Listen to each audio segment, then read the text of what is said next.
Most gardeners are told that the best way to attract earthworms is by building a compost pile and waiting for it to break down. But what if the goal isn't to wait months for compost to mature, but instead to bring worms into your soil fast? The truth is, certain rotten fruits can pull in worms quicker than a finished compost pile ever will. Worms aren't drawn to material that is already stable and humus-like. They want the messy, half-broken-down scraps that give off strong signals of microbial activity. And there's one fruit in particular that becomes irresistible once it starts to rot. This simple addition to your soil can create a worm magnet overnight and start transforming dead ground into living earth within days. Compost is valuable, but it represents the end of the decomposition cycle. Finished compost has already gone through heating, breaking down, and stabilizing.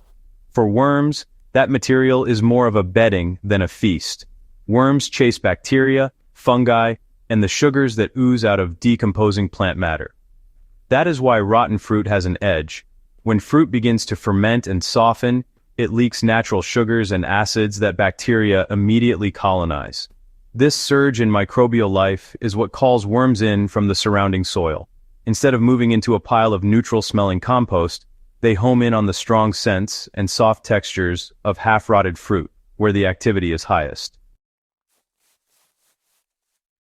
While almost any fruit will eventually rot, bananas are in a category of their own.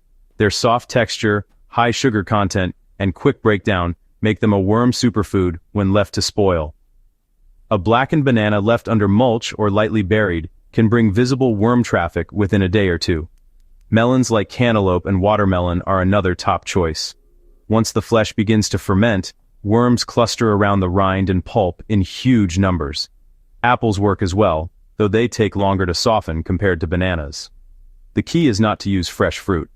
Fresh material takes time to break down, while fruit that has already gone mushy has done half the work for you. If you collect overripe bananas or melon rinds from your kitchen, they can be turned into a worm-attracting powerhouse without waiting for a compost pile to heat up. The method is simple, but there are a few steps that make it more effective. First, select fruit that has clearly started to rot. Skins blackened, flesh softened, maybe even a slight fermented smell. Bananas, melons, and apples are the most reliable. Next, dig shallow pockets in your soil about 6 inches deep. Place the fruit in and cover it with a thin layer of soil or mulch. This keeps pests like flies away and allows moisture to hold around the fruit as it breaks down. For a garden bed, placing one rotten banana every 2 to 3 feet works well as a spacing ratio. In a raised bed, 3 to 4 rotten bananas per square yard will quickly change the biology of the soil. Within days, worms will find these spots and start tunneling, leaving behind rich castings that improve soil structure. When worms gather around rotting fruit, they aren't just eating the fruit itself. They consume the bacteria and fungi exploding on the decaying surface, and in the process, they shred the material into smaller particles. This accelerates decomposition and distributes the nutrients deeper into the soil. Worm castings left behind in these zones are far richer in available nitrogen, phosphorus, and potassium than the original fruit. A single banana that might look like waste can turn into dozens of worm castings pockets within a week.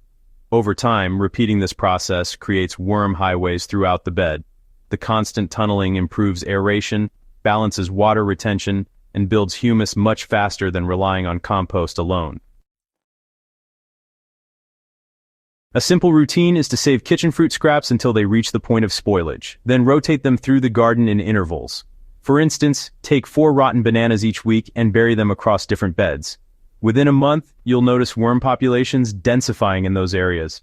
Another method is to dig a fruit trench in a struggling section of soil, layering spoiled fruit every foot, then covering with soil. This creates a corridor of microbial and worm activity that can revive compacted or lifeless ground. In containers, a single half-rotten banana, placed near the edge of the pot and covered with 2 inches of soil, can sustain worms and microbes for weeks. These aren't large-scale operations. They are small, repeated steps that create living soil systems faster than hauling compost by the wheelbarrow.